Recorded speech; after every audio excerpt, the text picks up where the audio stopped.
পরশ, আম্মু আমি গিয়ে দেখে আসি বলেই পরশ দিয়ার রুমে যেতেই পরশ মিষ্টির দিকে তাকাতেই দেখে মিষ্টির নাক দিয়ে রক্ত পড়ছে। পরশ ওর নাক দিয়ে রক্ত পড়তে দেখে আমার বুকের ভেতরটা একটু টান দিয়ে উঠল।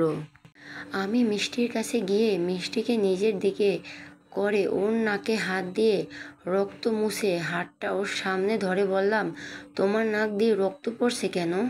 মিষ্টি, সর্বনাশ, নাক দিয়ে রক্ত পড়ছে, আমি বুঝতে পারিনি। কি বলবো আমি ওনাকে?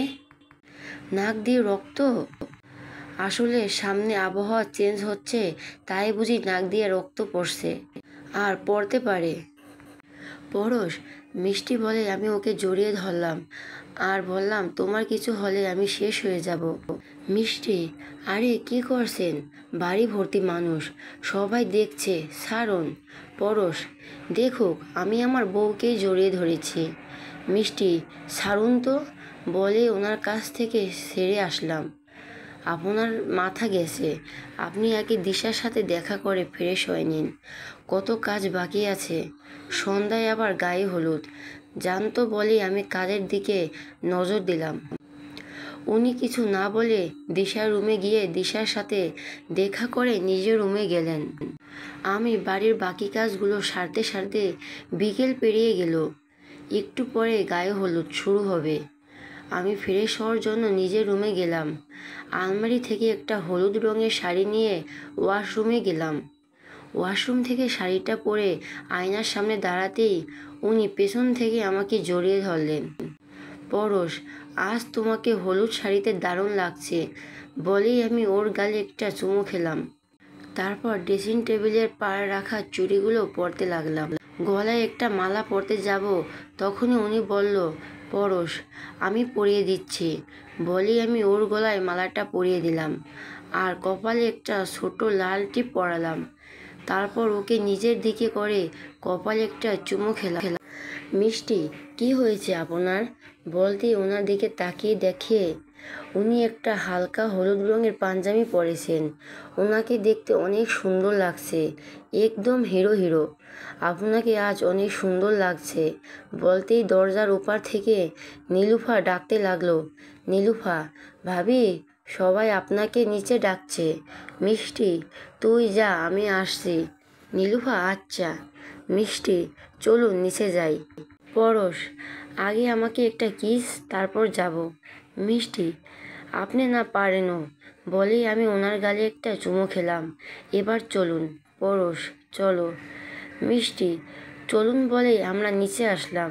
নিচে এসে দিশার গায়ে হলুদ দেওয়া শুরু হলো।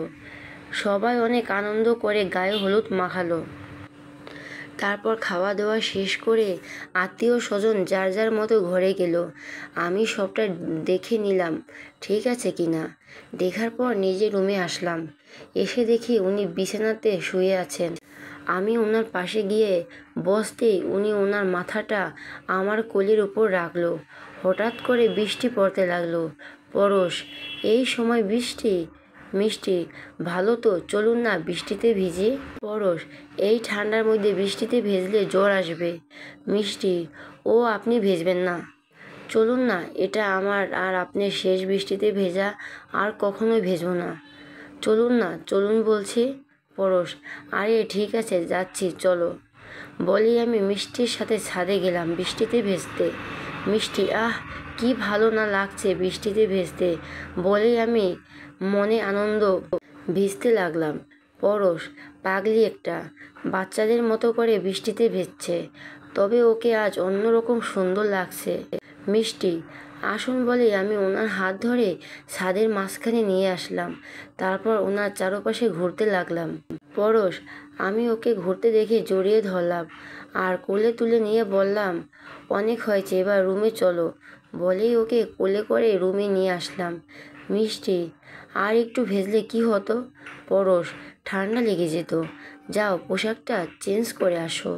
মিষ্টি, দূর, বলেই আমি ওয়াশরুম থেকে চেঞ্জ করে এসে ওনার বুকের উপর মাথা রেখে শুয়ে পড়লাম। পরশ, রাগ হয়েছে বুঝি? ঠিক আছে, এখনই রাগ ভেঙে দিচ্ছি, বলে ওকে নিয়ে হারিয়ে গেলাম ভালোবাসার দুনিয়ায়। সকালে, মিষ্টি, এই রে, অনেক বেলা হয়ে গেছে বলেই আমি উঠে ফ্রেশ হয়ে ওনাকে ডাকলাম। পরশ, আর 5 মিনিট পর উঠবো। মিষ্টি, উঠাচ্ছি 5 মিনিট পর। নিজের বোনের বিয়ে আজ, আর উনি নাকি ঘুমাবে বলেই ওনার গায়ে এক জগ পানি ঢেলে দিলাম। পরশ, কি করলি এটা? মিষ্টি, ঠিক করছি, এবার উঠে রেডি হয়ে নিচে আসুন বলেই আমি নিচে গিয়ে কাজে লেগে পড়লাম। কিন্তু আজ আমার কাজ করতে অনেক কষ্ট হচ্ছে বলতে নীলুফা বলল, নীলুফা ভাবি, আপনার নাকে রক্ত। মিষ্টি, আমি নাকে হাত দিয়ে রক্ত মুছে বললাম, তোর কাজ কর। আর আমার এমন লাগছে কেন? না না বলেই আমি কাজ করতে লাগলাম। মামুনি, দিশার সাজানোর জন্য লোক এনো না, আজ আমি ওকে সাজাবো। মামুনি, ঠিক আছে। পরশ, আম্মু, খাওয়ার আয়োজনের জন্য লোক এসে গেছে, আমি দেখছি। মিষ্টি, আমি বরং বাকিটা দেখছি বলেই চলে গেলাম। সন্ধ্যার পর দিশার রুমে গিয়ে দিশাকে সাজাতে লাগলাম। দিশা, তোমাকে আজ অনেক সুন্দর লাগছে, আমার ভাইয়া আজ চোখ ফেরাতে পারবে না। দিশা, তুমি কিন্তু আজ ইঞ্জেকশনটা।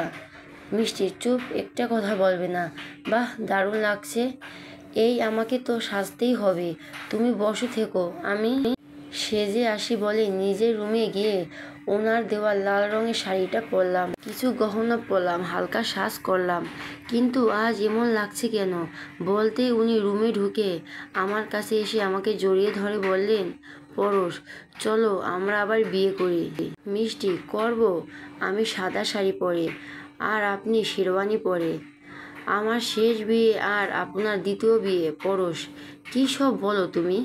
মিষ্টি, আমি ঠিক বলতেই নিচে থেকে গাড়ির শব্দ পাওয়াতে চলুন বর এসে গেছে। পরশ, যাচ্ছি, তুমি এসো বলে আমি চলে গেলাম। মিষ্টি, এ কি, আমার রক্ত পড়ছে? আমাকে আজ যা করার করতেই হবে। ডায়েরিটা কোথায় রাখবো? এমন জায়গায় রাখতে হবে যাতে আমার পর যে আসবে সে ছাড়া যেন কেউ না পায়।